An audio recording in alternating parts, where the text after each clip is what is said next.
RCB qualify, Chennai Super Kings tata bye bye, তোমরা বাড়ি যাও, গুড নাইট। শিবম দুবে 15 বলে মাত্র 7 রান, 15 বলে শিবম দুবে। ঋতুরাজ গায়কোয়াড় 0 রান 0। গায়কোয়াড় আবার একটা ক্যাচ ছাড়ছে। আরে ভাই গায়কোয়াড় সাহেব, এখানে একটা ফাইনাল ম্যাচের মতো ম্যাচ, এই ম্যাচে আপনি ক্যাচ ছাড় দিয়েছেন ক্যাপ্টেন হিসাবে, আবার 0 রানে গোল্ডেন ডাকে আউট হয়েছে ঋতুরাজ গায়কোয়াড়। শিবম দুবে ভাই সাহেব 15 বলে মাত্র 7 রান। ভাই ছুट्टी দে দো শিবম দুবে, हमको तुम छुट्टी दे दो। এটা কি ছিল? যেখানে আপনার প্রতি বলে 2 রান করে লাগে, সেই জায়গায় শিবম দুবে 15 বলে 7 রান। আবার একটা রান আউট করছে, আবার রচিন রবীন্দ্রকে শিবম দুবে রান আউট করছে, নাহলে রচিন রবীন্দ্র এই ম্যাচটাকে জিতাই নিয়ে যেত। এই জায়গায় শিবম দুবে 15 বলে 7 রান কোনো দিনে মানায় না, আসলে ব্যাটে বলই লাগে না ইনার। এই ম্যাচের হারার কারণ একমাত্র কারণ হচ্ছে শিবম দুবে। শিবম দুবে 15 বল খেলছে, 7 রান মারছে। যদি শিবম দুবে 15 বলে যদি 15 রানও থাকতো, তাহলে আপনার কত রানের জন্য আসছেন, মানে কত রানের জন্য আপনি প্লে অফে যাইতে পারেন নাই? 10 রানের জন্য প্লে অফে যাইতে পারেন নাই। শিবম দুবে যদি সেখানটায় 15 বলে 15 করতো, তাহলেও এখানে মাত্র আবার 2 রান লাগতো, 2 রান।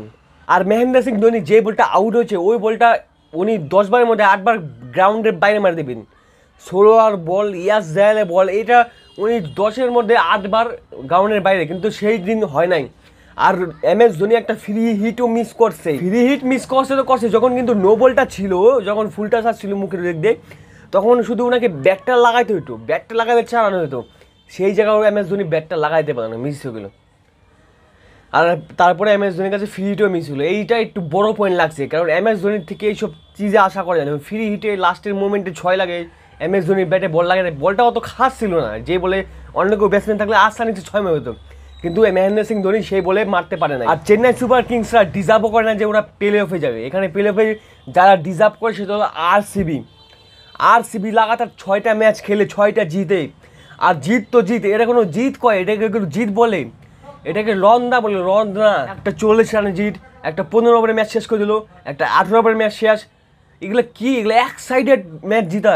এই যে ম্যাচ জিতা, এই ম্যাচ জিতার কারণে সব থেকে বড় যে কারণ দিব সেটা আমি বিরাট কোহলি, এই টিমের জান, এই টিমের মান। বিরাট কোহলি প্রথমে শুরু করছিল পিটানি, তারপরে ওনাকে দেখে টিমটা পুরো খেলা শুরু করছে। মানে প্রথমে তো কারো দ্বারা পারফরমেন্স হচ্ছিল না, শুধু বিরাট কোহলি একাই হ্যান্ডেল করছিল। তারপরে পুরো টিমটা রানিংয়ে চলে আসেন। এই যে রানিংয়ে আসাটা, এই আসাটার পিছনে সব থেকে বড় হাত সেটা হলো বিরাট কোহলি। এই ম্যাচের সবচেয়ে প্রথমে শুরুবাত দিছে বিরাট কোহলি। যখন ফ্যাফ ডু প্লেসির ব্যাটে বল লাগতেছিল না, ফ্যাফ ডু প্লেসি 100 স্ট্রাইক রেটে খেলতেছিল, তখন বিরাট কোহলি ছক্কা মারছে। তো বিরাট কোহলি আবার বাঁচাইছে মানে আরসিবিকে। তারপরে ফ্যাফ ডু প্লেসি একটা ভালো ইনিংস খেলে। আর ফ্যাফ ডু প্লেসির যে ক্যাচটা হয়েছে না গাইস, এই ক্যাচটার মধ্যে আপনি 10% ম্যাচ আপনার হাতে করেছেন, কারণ ক্যাচটা ছাড়লে একটা উইকেটও কম যেত, 4 রানও যেত। সেই ক্যাচটা important catch Faf du Plessis ভাই সাহেব। ক্যাপ্টেন ভালো লাগছে এই সাইডের, আরসিবি সাইডে, একে বলে ক্যাপ্টেন্সি। ব্যাটিংও রান করছে, মানে ক্যাচও ধরছে। আর অপর দিকে দেখি চেন্নাইয়ের ক্যাপ্টেন ঋতুরাজ গায়কোয়াড় ক্যাচ ছাড়ে প্রথম বলে ডাকে আউট হয়ে যান, তাহলে কিভাবে জিতবে আপনারা? আর ইয়াস জায়াল 2023 সালে গুজরাটে থেকে যখন 5 বলে 5টা 6 খায়, তখন আমরা ভাবছিলাম ইয়াস জায়ালের কেরিয়ার শেষ। কিন্তু ভাই साहब अभी जो आरसीबी में आया है ना, कोई यास जायल क्या 2.0 क्या ভাই সাহেব, क्या বলিং क्या है ভাই, কি বলিং করেছে ইয়াস জায়াল, ধোনির আউট করে দিয়েছে। আর লাস্টে যখন প্রথম বলে 6 খাওয়ার পরে কীভাবে কামব্যাকটা করলো, তারপরে মাত্র 1 রান দিছে, প্রথমে 6 খাওয়ার পরে 1 রান, এটা কোনো দিন মানায় ভাই?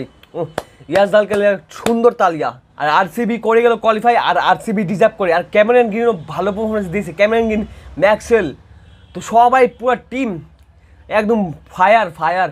আর আরসিবি ডিজার্ভ করতো, কারণ আরসিবি যদি প্লে অফে যায় না, তাহলে ওনারা 2-1টা ম্যাচ জিততে পারে। আর যদি এখানটা সিএসকে প্লে অফে যাইতো, তো সিএসকে আমার মনে হয় না এরপরে প্লে অফে যায়, মানে বাইরে চলে গেছিতো। কিন্তু আরসিবি গেছে, আরসিবি একটু প্লে অফে থাকবে, কারণ ওনাদের টিমটা এখন মান আসে পড়ছে। তো আরসিবি একদম স্যালুট, আরসিবি প্লে অফে চলে গেছে। আর আরসিবি যে কার সাথে খেলা পড়বে, মনে হয় হায়দ্রাবাদের সাথে খেলা পড়বে আরসিবি এলিমিনেটর। আর এখানে এই আজকের ম্যাচটা অনেক ইম্পর্টেন্ট আছে, যেখানে হবে রাজস্থান আর হচ্ছে আপনার KKR। এই ম্যাচের মধ্যে আপনি যদি রাজস্থান জিতে চায়, তাহলে আপনার হায়দ্রাবাদ আর আরসিবির খেলা পড়বে। তো এটাই বলা ছিল, আরসিবি কোয়ালিফাইড। রবীন্দ্র জাদেজা ভালো খেলছে ওনার ওয়ার্ল্ড কাপের ফর্মের জন্য, মানে ওয়ার্ল্ড কাপের জন্য এই ফর্মটা জরুরি ছিল। ওনার ব্যাটের থেকে অনেক দিন ধরে রান আসতেছিল না, কিন্তু এই ম্যাচে রান আসছে, ভালো কথা। এটা টিম ইন্ডিয়ার জন্য অনেক মজাদার ম্যাচ হবে PLF-এর। তো সেগুলোর রিভিউ দেখার জন্য আমাদের চ্যানেলটা সাবস্ক্রাইব করতে হবে, আর আমাদের পাশে থাকুন। তো দেখা হচ্ছে পরে কোনো ইন্টারেস্টিং ভিডিওতে। তো বাই।